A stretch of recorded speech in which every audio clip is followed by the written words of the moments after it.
सीखेंगे आंकड़े क्या होते हैं एवं उनका अभिलेखन और संगठन कैसे किया जाता है।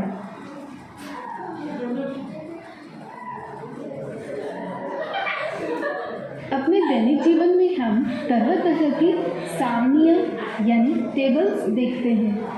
जैसे खेलों में कौन से खिलाड़ी ने कितने पदक जीते इसकी सारणी, रेलगाड़ी का नंबर, नाम, आने तथा जाने का समय दर्शाने वाली सारणी, कक्षाओं में लड़के और लड़कियों की संख्या दर्शाने वाली सारणी इत्यादि। ये सभी सारणियाँ हमें आंकड़े यानी कि डेटा उपलब्ध कराते हैं।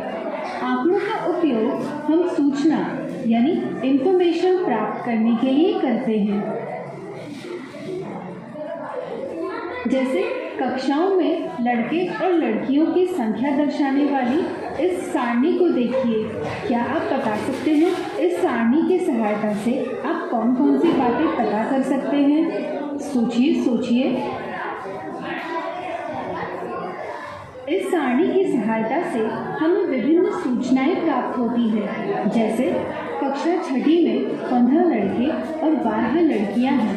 कक्षा 7वीं में 14 लड़के और 13 लड़कियां हैं।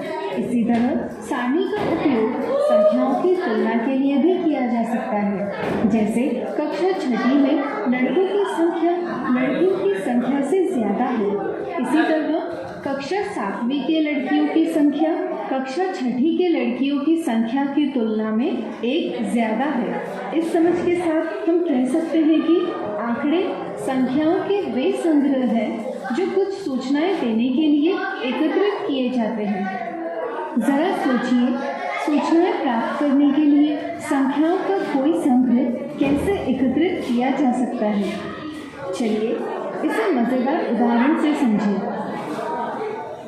मान लीजिए आपको पता करना है कि आपकी कक्षा में सबसे ज़्यादा पसंदीदा खेल कौन सा है, तो आप यह कैसे पता करेंगे? सोचिए। इसके लिए आपको यह ज्ञात करना होगा कि आपकी कक्षा में प्रत्येक विद्यार्थी को कौन सा खेल पसंद है। मान लीजिए आपकी कक्षा में 16 विद्यार्थी हैं।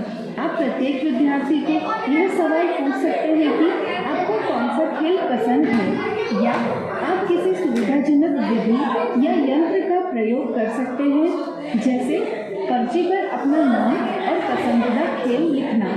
इनमें से किसी भी विधि का प्रयोग करके आपको प्रत्येक विद्यार्थी का पसंदीदा खेल ज्ञात हो जाएगा। सुविधा के लिए हम प्राप्त जानकारी को किसी माध्यम जैसे नोटबुक पर संग्रहित करते हैं। जैसे यहाँ विद्यार्थी का नाम और उसका पसंदीदा खेल दर्शाया है। ऐसी क्रिया जिससे हम किसी विषय से संबंधित सूचना एकत्रित यानी कलेक्ट करते हैं को आंकड़ों का अभिलेखन यानी डेटा रिकॉर्डिंग कहते हैं। इससे हमें यथाप्राप्त आंकड़े यानी रॉ डेटा प्राप्त होता है। कई बार यथाप्राप्त आंकड़ों से यानी कि मूल रूप में एकत्रित की गई सूचनाओं से कोई निष्कर्ष निकालना आसान नहीं होता। जैसे क्या इन एकत्रित आंकड़ों से आप बता पाएंगे कि कौन सा खेल कक्षा में सबसे ज़्यादा पसंदीदा है? पता करना कठिन है। इसी तरह अगर सूची में विद्यार्थियों की संख्या बढ़ जाए तो यह और भी अधिक कठिन होते जाता है। ऐसे में हमें आवश्यक है कि हम आंकड़ों का ठीक प्रकार से संगठन यानी ऑर्गेनाइजेशन करें, जिससे कि हम प्राप्त आंकड़ों को अधिक सरलता से समझ सकें एवं उनका प्रयोग कर सकें। यहाँ हम खेलों के नाम एक तरफ लिखेंगे और उनके आगे जितने विद्यार्थियों को वह पसंद है उतने निशान खड़ी लकीरों के रूप में बनाते जाएंगे। अब इसे देखकर हमें इन लकीरों को गिनने में कठिनाई हो सकती है। इसे और सरल बनाने के लिए हम खड़ी लकीरों के समूह बनाते हैं। साधारणतः 5 लकीरों के समूह समझने में अधिक आसान होते हैं, इसलिए इनके 5-5 के समूह बनाएं। अधिक सरलता के लिए हम 5वें चिन्ह को एक तिरछी रेखा के रूप में प्रयोग करेंगे। इन चिन्हों को हम मिलान चिन्ह यानी टैली मार्क्स कहते हैं। तो तो बताइए यहाँ सबसे अधिक पसंदीदा खेल कौन सा है? सोचिए सोचिए।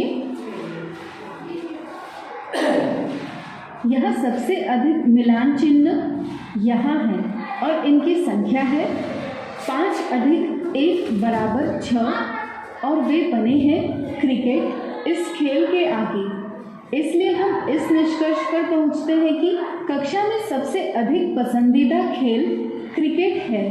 इसी तरह हम कई निष्कर्ष निकाल सकते हैं, जैसे यह सबसे कम पसंदीदा खेल खो खो है। अब आप समझ ही गए होंगे कि आंकड़े संख्याओं के वे संग्रह हैं जो कुछ सूचनाएं देने के लिए एकत्रित किए जाते हैं। ऐसी क्रिया जिससे हम किसी विषय से संबंधित सूचना एकत्रित करते हैं को आंकड़ों का अभिलेखन कहते हैं।